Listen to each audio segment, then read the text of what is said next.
Hello दोस्तों, आज हम घूमने के लिए सारनाथ आए हैं। घूमने की शुरुआत हम लोग थाई मंदिर से कर रहे हैं। ये सारनाथ करीब बनारस से 10 से 12 किलोमीटर दूरी पे है। मैं इससे पहले बनारस आई थी, लेकिन टाइम ना होने की वजह से सारनाथ छूट गया था, घूम नहीं पाई थी। तब से फिर अब टाइम मिला तो सोची क्यों ना घूम लेते हैं।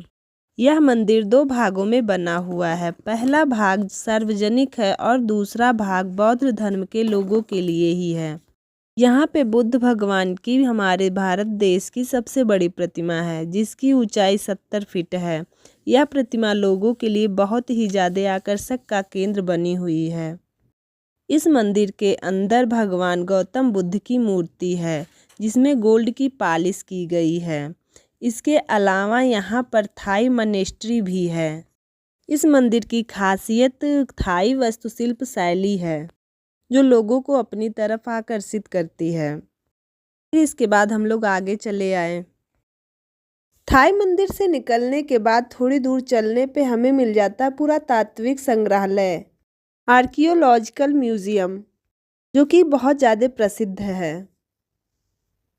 अंदर फ़ोन ले जाना अलाउ नहीं था, लेकिन फिर मैं देखी बहुत लोग ले जा रहे थे तो मैं सोची मैं भी लेके जाती हूँ। वैसे कोई रोक नहीं रहा था और यहाँ पे सेल्फी लेना मना था, लेकिन बैक कैमरे से वीडियो बनाने का मौका मिले तो मैं कहाँ चूकने वाली हूँ। वैसे भी मैं घूमने जाती हूँ, मेरा मन ज़्यादातर यही रहता है कि मैं वीडियो बनाऊँ।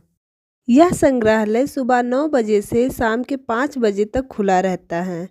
ये पूरे वीक में एक दिन बंद रहता है, जो कि शुक्रवार को। तो आप जब भी यहाँ आएँ तो इन बातों का ध्यान रखें, जिससे ये ना हो कि आप उतनी दूर से आएँ और घूम भी ना पाएँ। हम लोग तो सुबह ही पहुँच गए थे।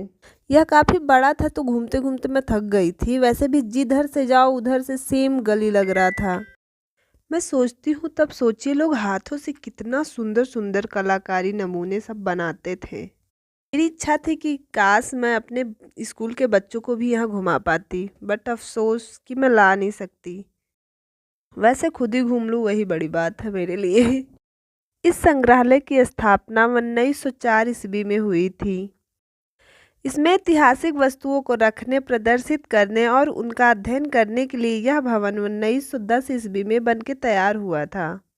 यहाँ 3री शताब्दी से 12वीं शताब्दी के बीच के बुद्ध कला के नमूने रखे गए हैं। यह बहुत ही खास संग्रहालय है। यहाँ पे देखिए जो गहने वगैरह हैं सब गोल्ड के ही हैं, काफ़ी ये सुंदर लग रहे हैं। यहाँ पर काफ़ी शिलालेख मूर्तियाँ रखी गई हैं। इसी संग्रहालय में सम्राट अशोक द्वारा बनवाए हुए अशोक स्तंभ के शिलालेख भी रखे गए हैं। यहाँ पर कम से कम 6832 से अधिक मूर्तियाँ स्मारक रखे गए हैं। यह संग्रहालय गौतम बुद्ध और उनकी संस्कृतियों को समर्पित है। हाँ, एक बात तो मैं बताना भूल ही गई। यहाँ पे आने के लिए टिकट की ज़रूरत पड़ती है, जो कि गेट पे ही मिलेगी। प्रति व्यक्ति 5 रुपये है, बट प्रॉब्लम ये है कि इसे ऑनलाइन लेना पड़ेगा, ऑफलाइन नहीं होगा। आपको टिकट का दाम ऑनलाइन ही पे करना पड़ेगा। स्कैनर वहाँ पे लगा रहेगा, आपको उसको स्कैन करना है और पे कर देना है। जो लोग ऑनलाइन नहीं चलाते हैं उनके लिए शायद थोड़ी प्रॉब्लम हो सकती है, बाकी कोई दिक्कत। म्यूजियम से निकलने के बाद हम लोग मूल गंध कुटीर बिहार की तरफ बढ़ गए। कुछ लोग का मानना है कि भारत में आए भ्रमण पर चीनी यात्री हिंग सॉन्ग ने इसका वर्णन 200 फुट ऊंचे मूल गंध कुटीर बिहार के नाम से किया है। इसका निर्माण गुप्त काल में हुआ था। कुछ विद्वानों ने इसे नक्काशी द्वारा पत्थरों के आधार पर 8वीं शताब्दी का भी माना है। इसके प्रवेश द्वार पर तांबे की एक बहुत बड़ी घंटी लगी हुई है। जापान में एक शाही परिवार ने उपहार के रूप में यह दिया था। इसे 1931 में महाबौद्ध सोसाइटी ने बनवाया था। मंदिर के अंदर बेहद प्रभावशाली डिजाइन और पैटर्न बने हुए हैं। साथ ही आपको मंदिर के अंदर भगवान बुद्ध की एक आकर्षक मूर्ति भी मिलेगी। यहीं पर ही एक बौद्ध वृक्ष श्रीलंका के पेड़ से प्रतिरूपण के जरिए लाया गया था, जिसके नीचे बौद्ध गया में आज से 25 साल पहले भगवान गौतम बुद्ध को ज्ञान की प्राप्ति हुई थी। यही कारण है कि इसे श्रीलंका मंदिर भी कहा जाता है। यहाँ से 500 मीटर दूरी पर धमेक स्तूप है। धम्मेक स्तूप ही वह जगह है जहाँ पर भगवान बुद्ध ने अपने शिष्यों को प्रथम उपदेश दिया था। इसकी नींव सम्राट अशोक के समय रखी गई और विस्तार कुषाण काल में हुआ, तब पूर्णतः यह गुप्त काल में हुआ। यह स्तूप ठोस गोलाकार ईंटों से बनाया गया है।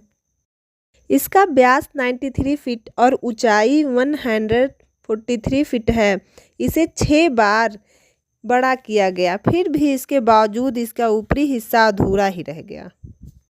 भगवान बौद्ध ने सर्वप्रथम यहीं पे धर्मचक्र प्रारंभ किया था। शायद इसी वजह से इसका नाम धम्मेक पड़ा है। सम्राट अशोक ने कई अपने शासनकाल में स्तूप बनवाए थे, जिनमें से यह विश्व प्रसिद्ध स्तूप सारनाथ में है। इन स्तूपों में गौतम बुद्ध से जुड़ी निशानी रखी गई थी।